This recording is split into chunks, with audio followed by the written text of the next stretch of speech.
அனைவருக்கும் வணக்கம். சற்று முன்பு தமிழக அரசு இன்று வெளியிட்டுள்ள 9 முக்கியமான அறிவிப்புகள் என்னென்ன என்பதை பற்றி தான் நம்ம இந்த வீடியோ டீட்டெயிலாக பார்க்க போகிறோம். ஸோ முடிந்த அளவுக்கு இந்த வீடியோவை ஸ்கிப் பண்ணாமல் முழுமையாக பாருங்கள். இந்த வீடியோக்குள்ளே போகிறதுக்கு முன்னாடி இந்த வீடியோக்கு ஒரு லைக் பட்டனை ப்ரெஸ் பண்ணிடுங்க.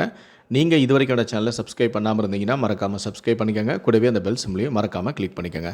சரி, வாங்க இப்போ நாம் வீடியோக்குள்ளே போகலாம். முதல் அறிவிப்பு: விக்கிரவாண்டி உட்பட தமிழகம் முழுவதும் உள்ள 25 சுங்க சாவடிகளில் கட்டணம் உயர வாய்ப்புள்ளது. வரும் செப்டம்பர் 1ஆம் தேதி முதல் சுங்க கட்டணம் உயர இருப்பதாகவும், வாகனத்தின் வகையை பொறுத்து ஒரு பயணத்திற்கான கட்டணமானது ₹5 முதல் ₹150 வரை உயரும் என்று தேசிய நெடுஞ்சாலைத்துறை வட்டார தகவல்கள் கூறுகின்றன. வாகன ஓட்டிகளுக்கு அதிர்ச்சி அளிப்பதாக இந்த தகவல் அமைந்துள்ளது. இரண்டாவது அறிவிப்பு: 15 ஆண்டுகளுக்கு முன்பு படித்தவர்கள் கூட அரியர்ஸ் தேர்வு எழுத மீண்டும் வாய்ப்பு. அண்ணா பல்கலைக்கழகம் அறிவிப்பு: நவம்பர் அல்லது டிசம்பர் மாத சிறப்பு அரியர் தேர்வுக்கு மாணவர்கள் வருகிற 30ஆம் தேதி முதல் செப்டம்பர் 18ஆம் தேதி வரை அண்ணா யூனிவர்சிட்டி இணையதளத்தின் மூலம் விண்ணப்பிக்கலாம் எனவும், இந்த சிறப்பு தேர்வுக்கு கட்டணமாக ₹5000 வசூலிக்கப்படும் எனவும் கூறப்பட்டுள்ளது.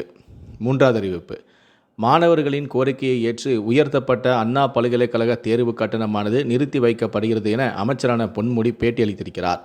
இந்த ஆண்டு மட்டுமல்ல, அடுத்த ஆண்டும் தேர்வு கட்டணம் நிறுத்தி வைக்கப்படுகிறது எனவும், சிண்டிகேட் மீண்டும் கூடி முடிவெடுக்கும் வரை அண்ணா பல்கலைக்கழகம் தேர்வு கட்டணம் உயராது எனவும் அமைச்சர் கூறியுள்ளார். நான்காவது அறிவிப்பு: வேளாங்கண்ணியில் 29ஆம் தேதி கொடியேற்றம். நாகை, கீழ்வேலூர் தாலுகாவில் உள்ள பள்ளி கல்லூரிகளுக்கு விடுமுறை. 28ஆம் தேதி முதல் சிறப்பு பஸ்கள் இயக்கப்படும். ஐந்தாவது அறிவிப்பு: தமிழகம் நோக்கி வீசும் மேற்கு திசை காற்றின் வேக மாறுபாடு நிலவுகிறது. இதன் காரணமாக இன்று முதல் 30ஆம் தேதி வரை தமிழகத்தில் ஓரிரு இடங்களில் இடி மின்னுடன் கூடிய லேசான முதல் மிதமான மழை பெய்ய வாய்ப்புள்ளதாகவும் வானிலை ஆய்வு மையம் தகவல் தெரிவித்துள்ளது. சென்னை புறநகர் பகுதிகளில் இன்று வானம் ஓரளவு மேகமூட்டத்துடன் காணப்படும் எனவும் கூறியுள்ளது. ஆறாவது அறிவிப்பு: பழனியில் நடைபெறும் அனைத்துலக முத்தமிழ் முருகன் மாநாடு கண்காட்சியானது ஆகஸ்ட் 30ஆம் தேதி வரை நீடிக்கப்பட்டுள்ளது.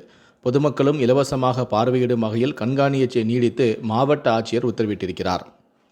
ஏழாவது அறிவிப்பு: சென்னையில் இன்று முதல் 27ஆம் தேதி வரை இரவு நேரங்களில் போக்குவரத்து மாற்றம் செய்யப்பட்டுள்ளது. Mount Poonamallee road Bukhari hotel சந்திப்பு முதல் கத்திப்பாரா மேம்பாலம் வரை மாற்றம். கத்திப்பாரா மேம்பாலத்திலிருந்து போரூர் செல்வதில் எந்தவிதமான மாற்றமும் இல்லை என அறிவிக்கப்பட்டுள்ளது. எட்டாவது அறிவிப்பு: புதிய ரேஷன் கார்டு கேட்டு விண்ணப்பித்ததில் 92,650 விண்ணப்பங்கள் ஒப்புதல் அளிக்கப்பட்டுள்ளது. ஒப்புதல் அளிக்கப்பட்ட 24,657 விண்ணப்பங்களுக்கு புதிய குடும்ப அட்டைகள் அச்சிட வழங்கப்பட்டுள்ளன. ஒப்புதல் அளிக்கப்பட்ட இதர விண்ணப்பங்களுக்கும் புதிய மின்னணு குடும்ப அட்டைகள் அச்சிடப்பட்டு வருகின்றன. சிலர் கூறுவது போல் மின்னணு குடும்ப அட்டைகள் வழங்குவதில் எவ்விதமான தாமதமும் இல்லை என அமைச்சரான சங்கரபாணி கூறியிருக்கிறார். கடைசியாக 9வது அறிவிப்பு: ஒருங்கிணைந்த தொழில்நுட்ப சேவைகள் தேர்வுக்கான அறிவிப்பு தமிழ்நாடு அரசு பணியாளர் தேர்வாணையம் அதிகாரப்பூர்வமாக தங்களுடைய இணையதளத்தில் வெளியிட்டுள்ளது.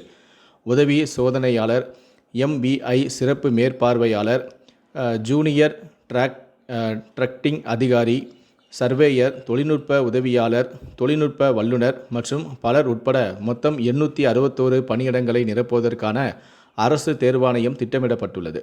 எழுத்துத் தேர்வு மற்றும் தமிழ் மொழி திறனாய்வு தேர்வானது 9/11/2024 அன்று நடைபெறும் எனவும், முதன்மை தேர்வானது 11 முதல் 14ஆம் தேதி வரை நடைபெறும் எனவும் கூறியுள்ளது. இந்த 9 அறிவிப்புகளை பற்றி உங்களுடைய கருத்துக்கள் என்ன அப்படிங்கிறத கீழே இருக்கக்கூடிய கமெண்ட் செக்ஷனில் மறக்காமல் சொல்லுங்கள். முடிந்த அளவுக்கு இந்த வீடியோவை மற்றவங்களுக்கும் ஷேர் பண்ணுங்கள். மேலும் இது போன்ற பல வீடியோக்களை பார்க்கணும் அப்படின்னு நினச்சிங்கன்னா மறக்காமல் சேனலை சப்ஸ்கிரைப் பண்ணுங்கள். நன்றி, வணக்கம்.